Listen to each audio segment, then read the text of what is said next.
Bonjour à toi chers spectateurs et aujourd'hui parlons de Éperdument de Pierre Godot.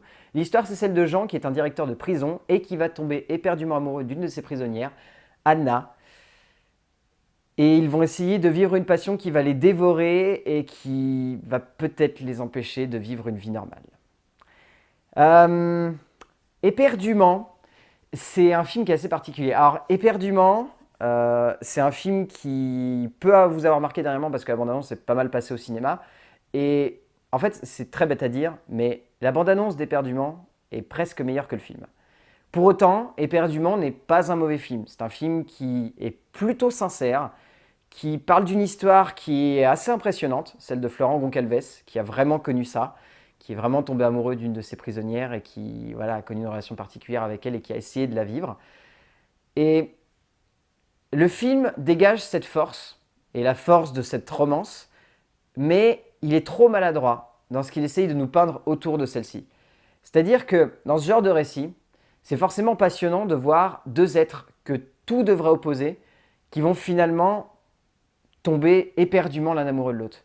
Et qui vont vivre une passion qui va les dévorer, qui va les bouffer, qui va les pourrir jusqu'à la moelle. Et pourtant, ils vont continuer, ils vont continuer, ils vont continuer. Et c'est très très bien montré de la part de Pierre Godot, dans un film qui pourtant est extrêmement bizarre au niveau de ses émotions et au niveau de sa manière de se développer. Et c'est là en fait qu'on atteint une certaine limite, on va dire, dans ce genre de long métrage. Ce genre de long métrage ne sait pas totalement jusqu'où il peut aller avec certaines de ses émotions. Et ça pose un peu problème. Alors déjà, ça pose un peu problème dans le scénario, donc qui est signé par Pierre Godot, inspiré donc du roman de Florent Goncalves et Catherine Siguré. Le scénario est le principal problème du film, sans pour autant être totalement raté. C'est-à-dire que la manière avec laquelle cette relation est peinte est belle. Elle est très belle. Elle est vraiment montrée de manière à ce qu'on soit totalement dedans et qu'on comprenne comment ils ont pu se dévorer l'un l'autre au niveau émotionnel et au niveau passionnel. Mais au-delà de ça, on ne sait pas qu'est-ce qu'ils recherchent en fait. On ne sait pas pourquoi Jean tombe amoureux de cette femme, même si c'est ça en même temps qui fait l'intérêt de cette histoire, mais on ne sait pas pourquoi il l'a choisie elle, pourquoi à ce moment-là, et pourquoi finalement il va laisser une vie qui est plutôt bien et qui est plutôt rangée pour risquer de tout perdre avec cette femme. C'est ça qui est perturbant. C'est-à-dire que dans ce genre d'histoire, généralement, quand on nous montre ça, on sait pourquoi le personnage veut se risquer à tout perdre. C'est parce que soit il est vraiment tombé amoureux d'un seul coup, ou ceci ou cela. Là, on n'a pas cette sensation.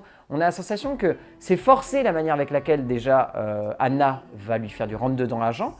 Et au-delà de ça, on ne comprend pas pourquoi Jean, à un moment, a un déclic et se dit je vais faire l'amour avec elle, parce que ceci ou cela. Et on n'arrive pas vraiment à trouver ce déclic. Après, tout le reste et tout le développement de la passion est extrêmement bien amené. Il y a beaucoup de scènes qui sont impressionnantes et il y a beaucoup d'idées qui sont très très bien faites.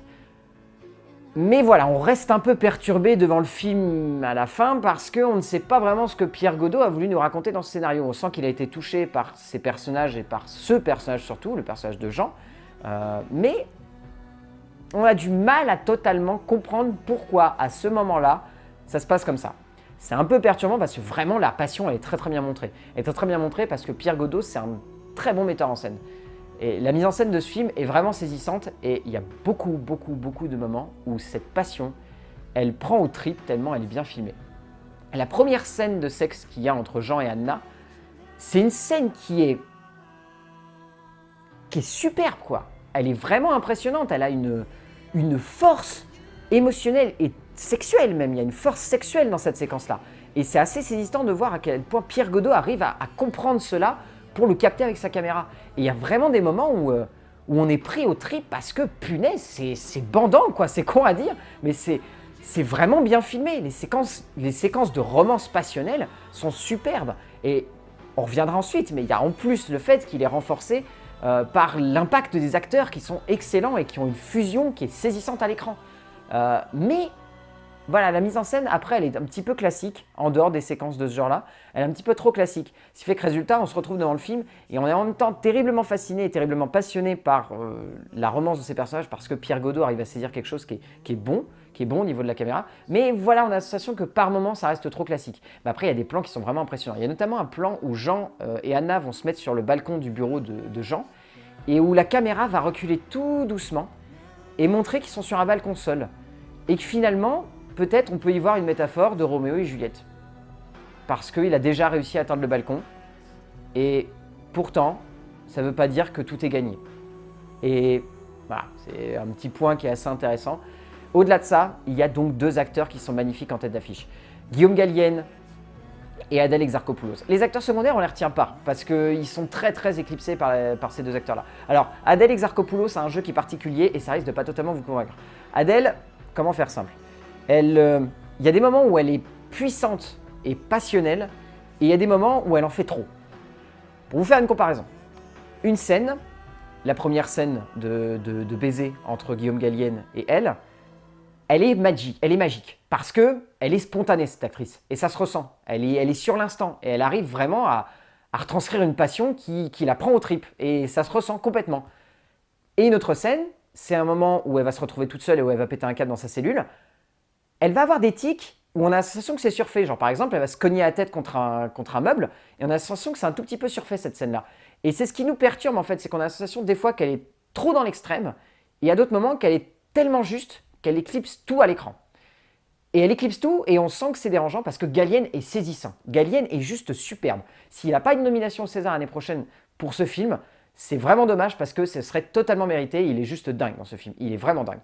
Et il y a des moments où il dégage un érotisme et un charisme à l'écran qui est puissant et qui est magnifique. Juste magnifique.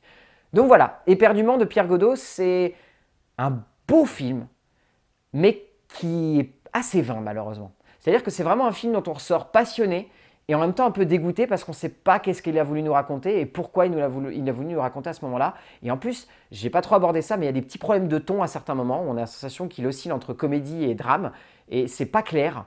La salle dans laquelle on était pour l'avant-première était assez perturbante. Il y avait beaucoup de moments où ils ont rigolé alors que c'était très dramatique. Et ça montre, je pense, qu'il y a un problème de ton qui est assez mal géré de la part de Pierre Godot. Et c'est un petit défaut. Mais au-delà de ça, quand même, Éperdument de Pierre Godot, c'est un beau film. C'est un beau film, donc si vous avez l'occasion d'aller le voir, allez le voir parce que c'est vraiment un beau film tout de même. A plus!